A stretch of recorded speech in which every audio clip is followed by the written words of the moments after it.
temos mais uma aula de português, nossa 15ª aula. E eu fiquei passada quando eu estava elaborando essa aula. Nós estamos na 15º encontro virtual e como esse ano passou rápido. E hoje a gente conclui aqui versificação, parte 2, seguindo aí a ordem do livro de vocês. Lembrando que as observações e os pontos que aqui eu apresento não seguem a sequência do livro, né, a sequência da nossa gramática normativa, porém, não é os mesmos exemplos que estão apresentados para vocês no livro. Então, é por isso que, antes de começar a aula, eu quero lembrar, principalmente, a turma do nono ano, a minha turma mais velha, mas aí eu quero cobrar um pouco mais. Eu preciso que vocês anotem os pontos que eu trago aqui, que essas observações aqui no slide são aquelas observações que eu trago, que vocês tanto reclamavam, que fazíamos uso de tanto do caderno e do que é que tanto que essa professora tanto copia. Pois bem, estamos aí nesse universo tão tecnológico e tão virtual que vocês amam, vejam só. E hoje eu peço para que vocês passem para o caderno, que hoje eu trago nesse slide aqui para a nossa 15ª aula e assistam a aula completa, ok? Quinta-feira temos o nosso encontro remoto às 13 horas. Não esqueçam e estejam com a aula toda completa e parem de chorar. Hoje a gente vê, para concluir, versificação parte 2 e figura de linguagem para o nono ano B. Então aí na parte de versificação do livro de vocês a gente vai rever, não é, uma vez que no primeiro momento da nossa aula, da nossa 13ª aula, a gente deu início ao poema, que foi a aula de início do módulo 5. E eu já, na primeira aula, já apresentei todos esses pontos, né? Metrificação, rima, versos, estrofes, classificação de rimas, porém, apresentei todos os pontos e a gente foi vendo por partes.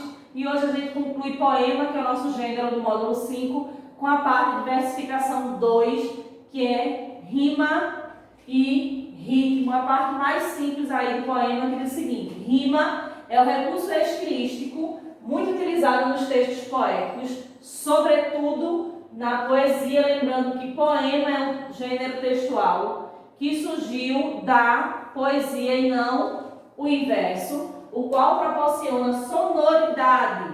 E o ritmo é nada mais do que a musicalidade ali presente através das rimas. E um outro ponto que eu quero trazer aqui de observação sobre as rimas é que elas sempre estão do meio para o final do verso e vale a ressalva dos versos em brancos e livres, né, que aí os poemas contemporâneos trouxeram, e eles não têm aí a necessidade do ritmo nem da musicalidade dentro desses versos, por isso até na leitura fica meio diferente, uma vez que quando a gente pega um texto literário a gente já espera a presença da musicalidade, uma vez que ele surgiu e hoje nomeado como texto lírico, e desde o seu surgimento, na hora das suas declamações, fazia-se uso do instrumento lira, e é por isso que hoje estudamos como um texto literário. Ok? Agora eu trago o seguinte, mais uma vez, o que seriam os versos brancos e livres?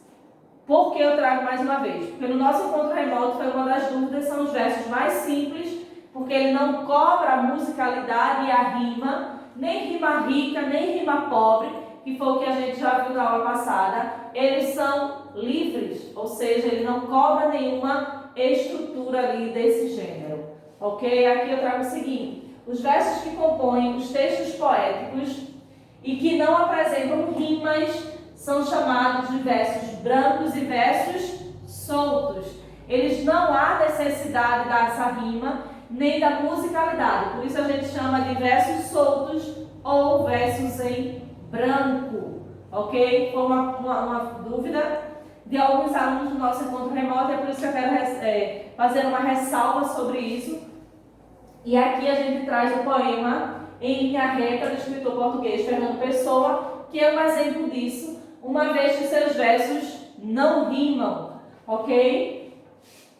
Não há presença, então isso aqui é o texto de Fernando Pessoa, que eu também quero que vocês anotem, para que vocês possam perceber que a sua estrutura dos poemas de versos brancos ou livres era a diferença, porque não há musicalidade, não há rima. E a rima nos ajuda muitas vezes até na leitura, que um verso puxa o outro e uma estrofe ali devido à sua musicalidade, como se uma completasse a outra, diferente dos versos brancos. Nunca conheci quem tivesse levado porrada. Todos os meus conhecidos têm sido campeões em tudo. E eu, tantas vezes reles, tantas vezes porco, tantas vezes nil. E tantas vezes irresponsavelmente parasita, indesculpavelmente sujo, Fernando Pessoa.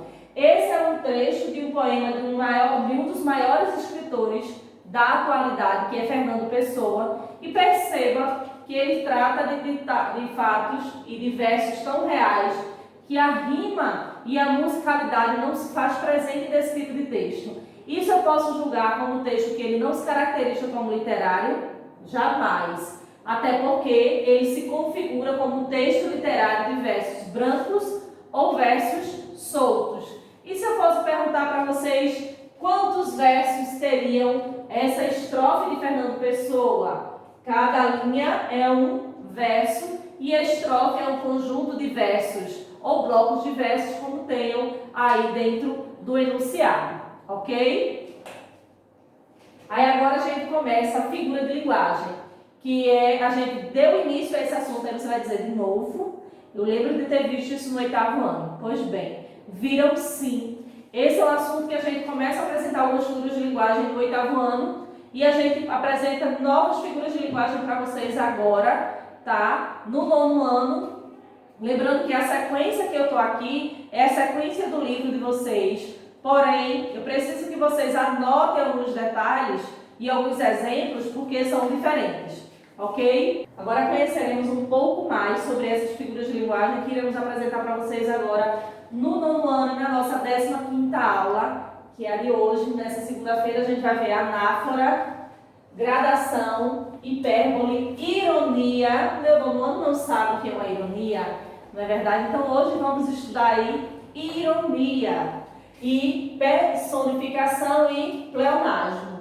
A primeira figura de linguagem que vamos ver é a anáfora, que é a repetição proposital de uma mesma palavra ou expressão com uso estilístico, dando ênfase àquilo que ele quer que se repete. Ele quer chamar a atenção sobre aquele termo que se repete. E essa repetição não é uma falta de criatividade de quem escreve o texto literário ou o texto em si, sim é que ele está querendo ali fazer uso da anáfora, que é a nossa figura de linguagem, e logo ele está querendo chamar a atenção sobre algum ponto. E esse ponto que é muito presente em músicas e poemas. Essa é a figura de linguagem chamada anáfora, que é uma repetição proposital de uma mesma palavra ou expressão. Quando eu digo que é uma repetição proposital, logo não foi por acaso. Agora a gente vai fazer a leitura aqui desse trecho de Carlos Drummond de Andrade, que diz o seguinte: é preciso casar João, é preciso suportar Antônio, é preciso odiar Melquíades, é preciso substituir todos nós. Carlos Drummond de Andrade. Percebam que não é a falta de criatividade desse grande escritor. Sim, ele queria chamar a atenção desse leitor por essa palavra, é preciso, nos 4 versos, dizendo que precisamos casar João, precisamos suportar Antônio e odiar outros, certo? Logo, ele está querendo chamar aqui, com essa repetição, chamar a atenção, é tanto que ele faz uso da repetição, é preciso em cada verso. A repetição do termo é preciso em todos os versos. Constitui uma anáfora, que é uma figura de linguagem que ela se dá pelo uso da repetição proposital de palavras ou expressões. Gradação é mais uma apresentação de mais uma figura de linguagem para a gente, que diz o seguinte: ocorre quando se utiliza uma sequência de palavras que intensificam uma ideia. Quando eu digo que intensifica uma ideia, é que eu estou dando apoio àquela ideia, é uma coisa que eu estou ali estimulando aquilo, que eu estou sendo aprovado, estou intensificando aquilo. Estava muito frio, congelado, uma temperatura glacial. Lembra quando a gente disse que estava uma dor tão grande, que estava tão insuportável que vinha a hora de morrer. Então é aquilo que eu estou ali intensificando e aumentando o grau daquilo que está sendo dito.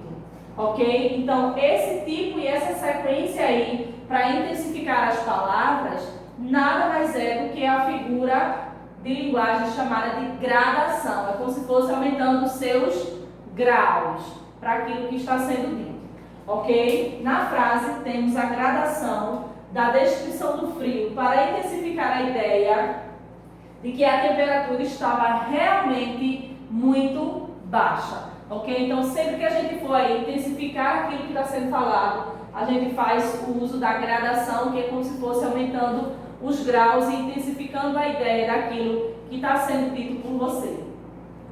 Agora, na hipérbole, que é aquela do exagero, tudo que é hiper, tudo que é grande, é com essa figura de linguagem que diz o seguinte: corresponde ao uso intencional das expressões de muito exagero. Quando eu digo que é uma ideia intencional, é porque eu estou fazendo uso de uma maneira que é aprovada por mim. Eu tenho a intenção, de fato, de dar e de apresentar o exagero, que demora, estou esperando há séculos. Eu já falei com você 1000 vezes que não. Quando eu digo que eu já falei 1000 vezes, eu já repeti 10 vezes, eu já disse que não 1000 vezes, e que eu estou esperando há séculos, eu estou nada mais do que fazendo exagero e fazendo uso dessa figura de linguagem que a gente chama de hipérbole, dando a ideia sempre de exagero. E aqui eu coloco também, mais uma vez, a explicação para vocês, que é a expressão há séculos, nada mais é do que o exagero para indicar que se estava esperando há muito tempo. Ok? Mais uma figura de linguagem. A gente está seguindo a ordem do livro de vocês e agora a gente vai fazer o uso da ironia, coisa que o meu nono ano não sabe, né? Tem alguns alunos ali da sala de vocês que fazem uso da ironia, sim. E muitos também não sabem que ela é uma figura de linguagem, ela até mesmo não lembra, porque é um assunto que nos foi apresentado no 8º ano. E eu quero só lembrar para vocês e dizer o seguinte: a ironia nada mais é que, por mais que ela esteja presente no papel, na escrita, a entonação nos ajuda muito para deixar claro que o que estamos falando, ok? Percebam. A ironia ocorre quando se expressa uma ideia por meio de uma construção que diz o oposto do que realmente se quer dizer. Tão linda aquela menina, tão bonzinho aquele ser. Logo, percebam que na oralidade é muito fácil, porque eu só faço mudar o tom das palavras e você já entende que não é, e a linguagem não verbal, ela nos ajuda, porém na escrita é mais complicada, mas também não é essas coisas desse exagero nenhum, e que vocês não façam muito uso. Não para de chover. Que ideia de vir hoje para a praia? Então ali você está numa chuva e o outro quer ir para a praia, fala sério, não é? Tão boazinho aquele menino. Aí chega a mãe, chega meu filhinho tão bonzinho, não é? Então a gente faz muito uso da ironia e muitas vezes a gente não se dá conta que é uma figura de linguagem. E aqui, você é lindo, como você é linda, florzinha, não é? Então a gente vê aí a presença da ironia na escrita, não é? Querendo e dando a ideia de oposto do que nos foi apresentado. E a personificação. O que seria sobre essa figura de linguagem, sobre a personificação? É quando ocorre atribuir características humanas a seres e objetos, ok? Quando eu digo, quando nos desenhos animados, na verdade nas fábulas, aquilo também se faz uso muito da personificação, que é atribuir árvores, bocas e falas, animais. Então trazer para seres vivos e objetos características só de humanos. Isso é personificação e essa é a nossa figura de linguagem que a gente vai ver agora. Ocorre quando se atribui características humanas àquilo que não é humano, como objetos ou sentimentos. Eu poderia ver o cansaço rastejando-se no chão e vindo em minha direção. E isso aí não tem como, né? Porque quem rasteja de cansado somos nós, seres humanos. Então isso nada mais é do que um exemplo da personificação, que é essa figura de linguagem. Na frase, atribui-se o corpo a sensação do cansaço, que esse rasteja em direção ao eu lírico, que no caso seria aí a voz do poema. O pleonasmo. Quando ocorre o pleonasmo? Qual é a ideia dessa figura de linguagem? A mesma ideia de repetida excessivamente com palavras de diferentes sentenças. São diferentes sentenças, são diferentes ideias, quando é feito de modo intencional, é visto como uma figura de linguagem, quando se tem a intenção de dizer o seguinte, da repetição. Quando a gente diz descer para baixo, subir para cima, entrar para dentro. Então, esse é um exemplo do pleonasmo. Não é? É aquilo que já foi dito e a gente dizer de uma outra forma. Entendeu? Então, quando eu digo entre para dentro, saia para fora, isso é o uso dessa figura de linguagem, que hoje, graças a Deus, por mais que na oralidade, como eu falo para vocês, que não há erro, não é? A gente hoje se vê menos pessoas a falarem isso, mas ainda é muito comum em algumas regiões. E quando eu falo de regiões, nessas regiões longe da nossa não, tá? Existem bairros, existem regiões bem perto da gente que as pessoas ainda fazem uso muito dessa figura de linguagem e muito menos sabem o que seria uma figura de linguagem, mas faz uso, certo? Se a gente entra, logo é para dentro, se a gente sai, logo é para fora, ok? Se a gente sobe, lógico que é para cima, e se a gente desce, lógico que é para baixo. Então, esse tipo de repetição em textos e frases nada mais é do que a figura de linguagem chamada de pleonasmo. E aqui eu coloquei um exemplo que diz: me sorri um sorriso pontual, que é um verso de Chico Buarque. Como é que eu digo me sorri um sorriso pontual? Se eu rio, é logo que é um sorriso, não é? Então aqui eu trago o seguinte: a repetição feita propositalmente pelo Chico Buarque para intensificar o sorriso visto pelo eu lírico, nada mais é do que ele só quer gerar aí uma sonoridade na canção e muitas vezes, como eu digo a vocês, pela licença poética que eles têm, escrevem os versos ali, muitas vezes nem intencionalmente querem fazer uso de algumas figuras de linguagem, mas elas sempre estão presentes em textos poéticos e canções também. E aqui eu trago para vocês algumas atividades no livro de vocês, tá? Trago aqui mais uma vez o meu e-mail. Tem aluno assim que está realmente precisando, lembrar que estamos breve no nosso reencontro. E mais uma vez eu vou dizer aqui, quando voltarmos, eu não aceito mais essas atividades que foram passadas para vocês virtuais. Se são atividades para esse período, são entregues neste período, tá? Hoje somos a nossa 15ª aula, são 15 aulas lembrando a vocês esse e-mail. E vocês ainda não fiz, não mandei errado.